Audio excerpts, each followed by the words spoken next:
We have had rapid transitions of our economic systems before because of social movements when people did not think that they were possible. This church has some history I've heard about with slavery. There's the Underground Railroad used to run right through here. It seems now, in hindsight, like of course we would abolish slavery. Of course it is wrong to own another human being. But that was not just a practice that we did here in America, or that was brought over from Europe, but a practice that went back generation upon generation upon generation upon generation for millennia. A practice that was part of human society, that was written into the Bible. And yet, good people of conscience, like all of you here in this room, were able to look around at their environment and recognize that even though it was accepted behavior for millennia, it was no longer acceptable today. And social movements ended slavery in a legalized form across every single nation.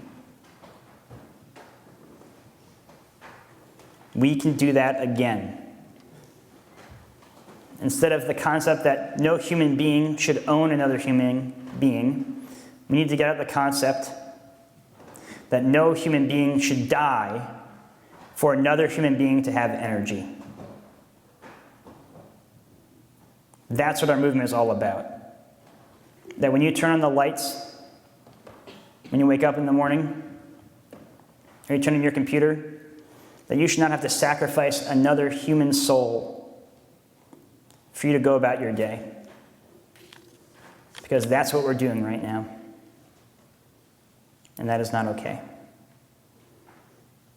But we can make that shift.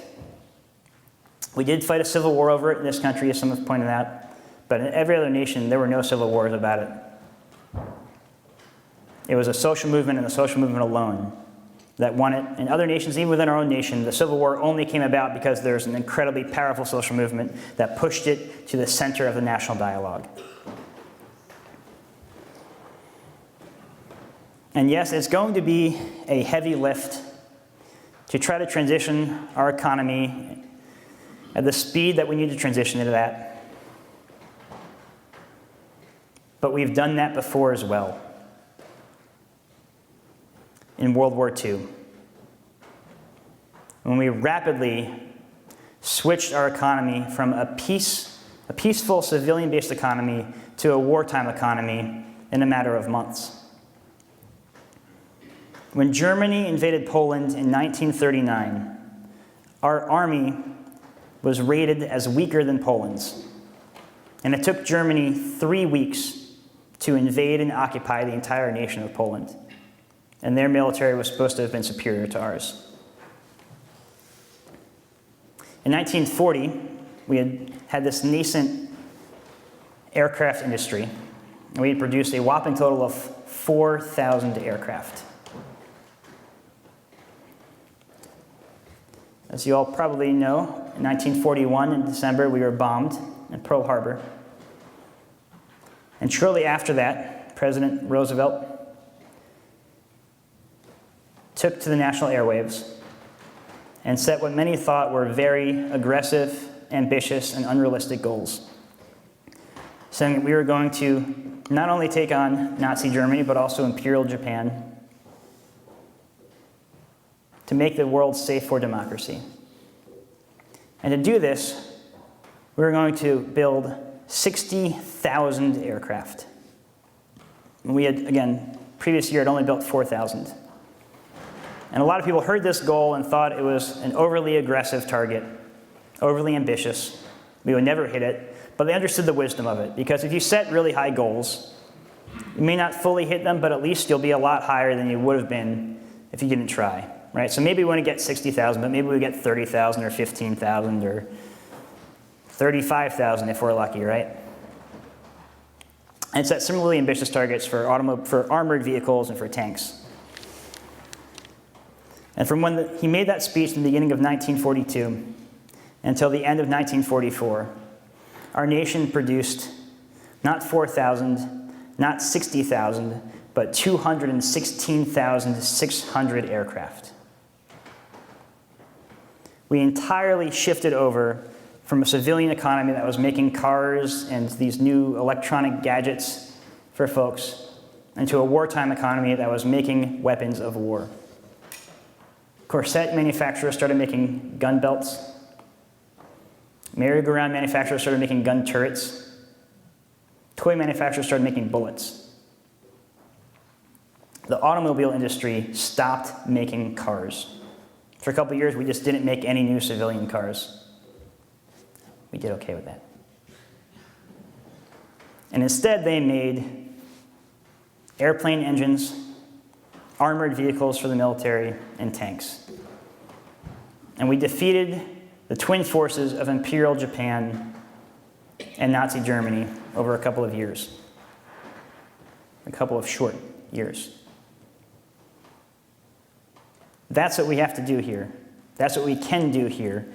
Except the great thing is that instead of building weapons of war that are designed to kill people, we get to build wind turbines and solar panels and go to every single house within our own nation, every single building within our nation, and gut it out and improve the insulation to do things that are going to make our communities healthier, our air cleaner, our water cleaner, and save human civilization in the process.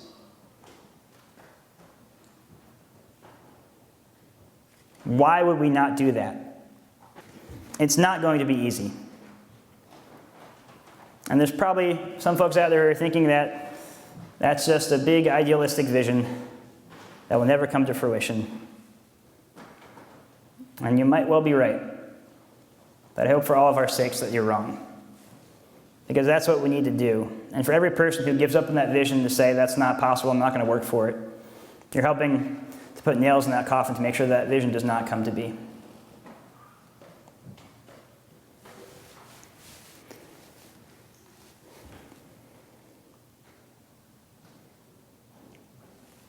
A lot of you might be thinking, this isn't my fight. I didn't think it was my fight. I studied international relations in college. I was supposed to go to Asia or to Latin America or to Africa to help lift people out of poverty, to improve democratic institutions and improve human rights around the world. That was my vision for my life. But I realized that all of those things that I care about and hold true and hold dear, that if we did not meaningfully address the climate crisis, any work I would hope to do would be irrelevant if we did not have stable supplies of food and water to provide for our civilization. We've been burning fossil fuels for about 150 years. Most of the people alive during that time had no idea that they were contributing to the collective demise of our civilization as they were burning those fuels. It's only within the past couple of decades that we've got an increasingly strong understanding of just how damaging our behavior is. And across those who are alive right now,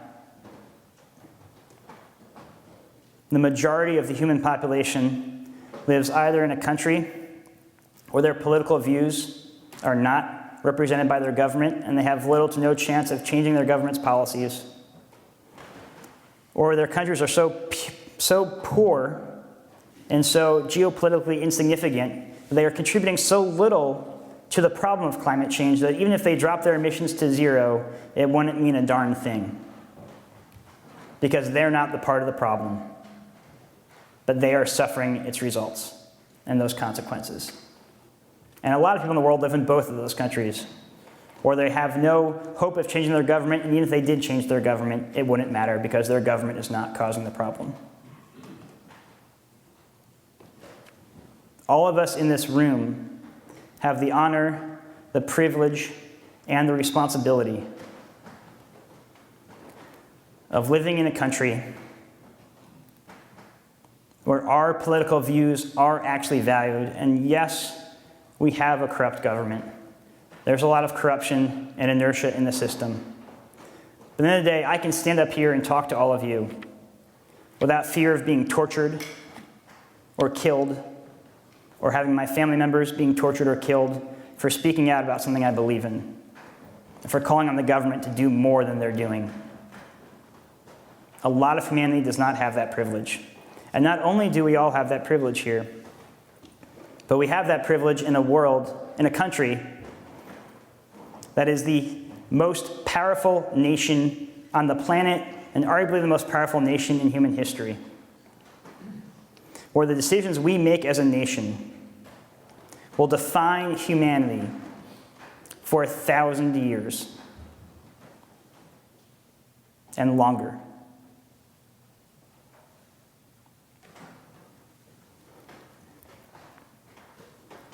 You may not want this responsibility.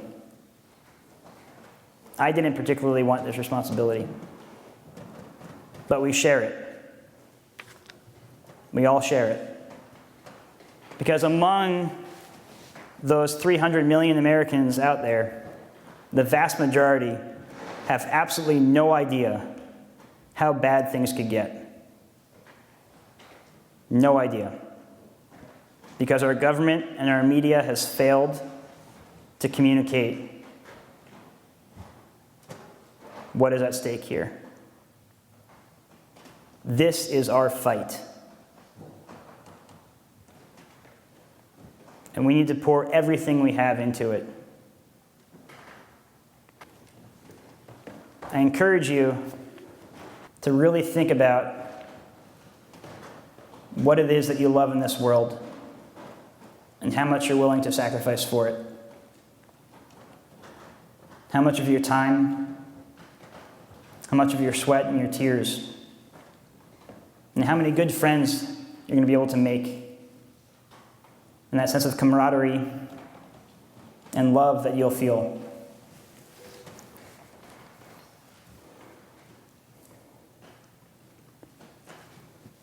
Thank you all for coming out tonight. I look forward to working with you all.